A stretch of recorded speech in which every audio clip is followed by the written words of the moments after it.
Welcome back to another video in Unit 4. This video is solving inequalities using addition and subtraction, and it will be solving inequalities using multiplication and division. So this is two sections put together because these are all skills that you have learned previously in this unit, but we are going to be using these skills with inequalities instead of equations. So our learning intention is to be able to write and solve inequalities using addition and subtraction. You will know that you are successful when you can apply the addition and subtraction properties of inequality to produce equivalent inequalities. You can solve inequalities using addition and subtraction, and you can apply inequalities involving addition and subtraction to solve real life problems. All right, so we have some new vocab here. This vocab, it says addition property of inequality and subtraction property of inequality. This is the same rules as when we went over this with solving equations. So the addition property of equations is going to be, or equality is going to be the same. So um, the answer here will be adding the same number to both sides of an inequality keeps the inequality true. What that means is if I A is less than B, then when I add A plus C, it will still be less than B plus C. So, for example, if my A is 3 and my B is 5, 3 is less than 5. That's correct, right?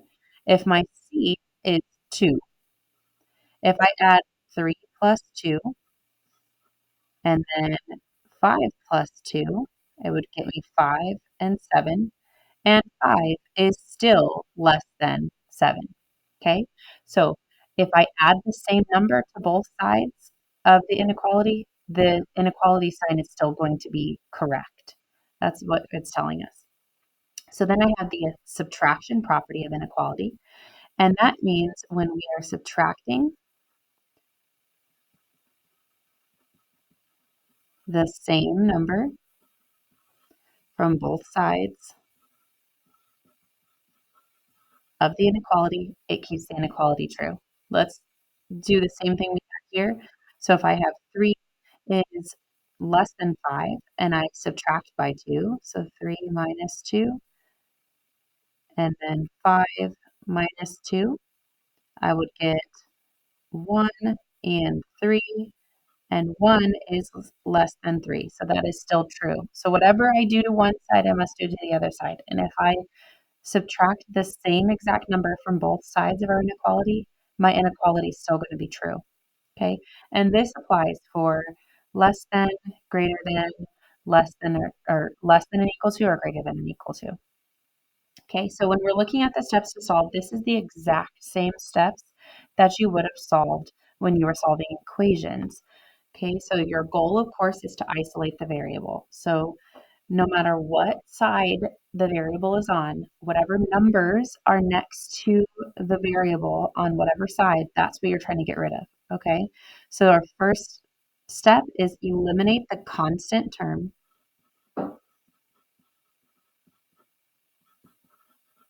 by adding or subtracting. So you need to do inverse operations.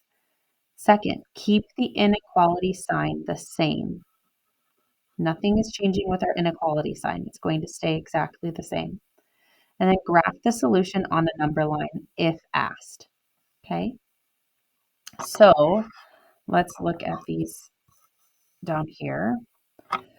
So if I have 8.5 is greater than or equal to D plus 10, my first step is to eliminate the constant term. Remember, the constant term is the number without a variable. So I'm going to get rid of this 10. So I need to do the inverse operation, which means the opposite. So I'm going to subtract 10 from this side of the inequality and this side. Okay, so that's going to get me 8.5 minus 10 on this side, and D plus 10 minus 10, which then these just cancel each other out, right? 10 minus 10 is 0, leaving us with D. And then 8.5 minus 10 is negative 1.5. So our final answer is negative 1.5 or negative 1 and 5/10 is greater than or equal to D. We're going to do the same thing over here. So I have negative 1/2 is less than Z minus 1/4. I need to get the variable by itself. In this case, it's Z. So I am going to add, because that's the inverse operation of this constant term, I'm going to add 1/4 to both sides. So when I do that, I'm going to have negative 1/2 plus 1/4 is less than Z minus 1/4 plus 1/4. And this cancels each other out, leaving me with Z on this side. Negative 1/2 plus 1/4 is a negative 1/4. So our final answer is negative 1/4 is less than Z. Okay, so this is what you're doing for the adding and subtracting.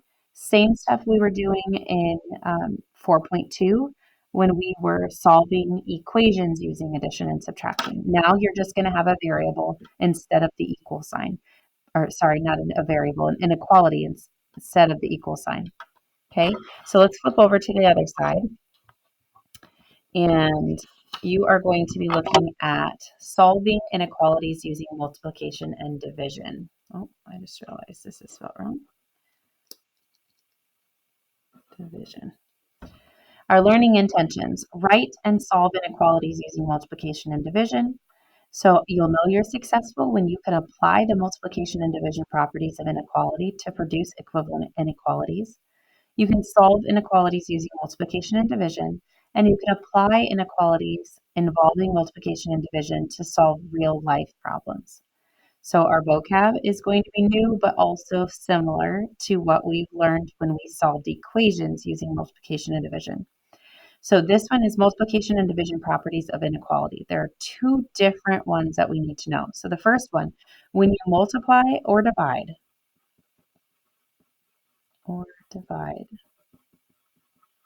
each side of an inequality by the same positive number, the inequality remains true. So our example, if A is less than B and C is positive, then A times C is less than B times C, and A over C is less than B over C. So for example, let's stick with what we were talking about. We said last time that A was 3 and it was less than 5, which was B. And then I'm going to say C is 2. So I'm going to say 3 times 2, and then it's less than 5 times 2. So let's see. 3 times 2 is 6. 5 times 2 is 10. It's less than. Is that correct? 6 is less than 10? Yes. So as long as I'm multiplying the same positive number, or even dividing the same positive number on both sides, the inequality sign will stay the same. Okay, we don't have to change it at all. But when you multiply or divide each side of an inequality by the same negative number, the direction of the inequality sign must be flipped for the inequality sign or inequality to remain true. What does this mean? If A is less than B and C is negative, then A times C is greater than B times C. Do you notice how this inequality sign flipped? What does that mean? Let's look at it. 3 is less than 5, but if I times 3 times negative 2 and 5 times negative 2, what happens? 3 times negative 2 is negative 6. 5 times negative 2 is negative 10. Now, would negative 6 be less than negative 10? No, it would not. Which one is closer to 0? Negative 6 is closer to 0, meaning it's bigger. So because I multiplied, or even if you divide by a negative number, it's going to take that bigger number and it's going to make it, and because it makes it a negative, it makes it further away from 0, which changes our inequality. So instead of being less than, now negative 6 is greater than negative 10. Okay, these properties are also true for greater than or equal to and less than or equal to. All right, so let's look at the steps needed to solve. So you're going to solve the same way you do when solving equations, okay? Goal is to isolate the variable. So keep in mind, it doesn't matter if your variable is on the left side of the inequality or the right side. You are going to look at what is there next to your variable, and that's what you need to get rid of, okay? So one, you're going to eliminate the coefficient of the variable by multiplying or dividing, okay? If the inverse is positive, keep the inequality sign the same. But if the inverse is negative, reverse the inequality sign, okay? And then your third step is graph the solution on another line if asked. Sometimes you will be asked, sometimes you won't. Okay, so here are two examples for you. If I have 2.2 or 2 and 2/10 m is less than 11, I need to get m by itself. That means I'm going to, this is multiplication, right? So I need to divide. I'm going to divide 2.2 by each side. Okay, so when I divide, I'm going to get m by itself because 2.2 divided by 2.2 becomes 1, right? So m's by itself. And then 11 divided by 2.2 is 5. So our inequality sign stayed the same the whole time, and now we know m is less than 5. But if I look over here, I have negative 2/5 h is less than or equal to negative 8.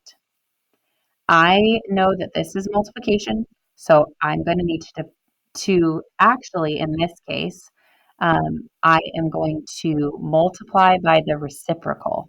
And so what that means is if I need to get rid of negative 2/5, I need to multiply it by the reciprocal, which means flipping it, right? Because if I have 5 times 2 is 10, 2 times 5 is 10, they're both negative. So negative 10 over negative 10 is 1, right? So they essentially just get rid of each other, leaving us with h. So then whatever I do to this side, I must do to this side. So I multiplied by the reciprocal of negative 5 halves.